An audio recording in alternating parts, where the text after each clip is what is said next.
কালকে সুলতানের ডাইনোসর থিমের ড্রেসটা দেখে আপনারা অনেকেই জিজ্ঞেস করেছিলেন ড্রেসটা কোত্থেকে নিয়েছি আর কোয়ালিটি কেমন। তাই ভাবলাম আজকে আপনাদেরকে বিষয়টা শেয়ার করি। যেহেতু আমি সুলতানের প্রতি মাসেই আলাদা একটা থিম রেখে ফটোশুট করার চেষ্টা করি, তাই 13 মাসের জন্য ভাবছিলাম একটু ডাইনোসর বা এনিমাল থিমে কিছু করব। তখন আমি অনলাইনে ডাইনোসর থিমের ড্রেস বা ডেকোরেশন খোঁজার ট্রাই করি। আর মজার ব্যাপার হলো ঠিক তখনই আমার সামনে টিমটম পেজের এই 3D ডাইনোসর ড্রেসটা চলে আসে। মনে হয় ফেসবুক আমাদের মনের কথা সবই বুঝে।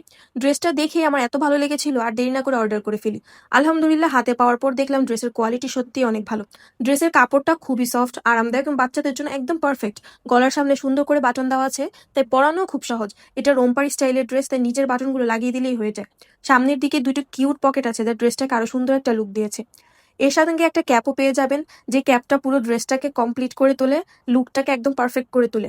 আর আমার সবচেয়ে যে জিনিসটা ভালো লেগেছে সেটা হচ্ছে ড্রেসের পিছনে 3D স্পাইক আর সেই ছোট্ট কিউট লেসটা। এই ছোট্ট ছোট ডিটেলসগুলো ড্রেসটাকে এত ইউনিক আর আকর্ষণীয় করে তুলেছে।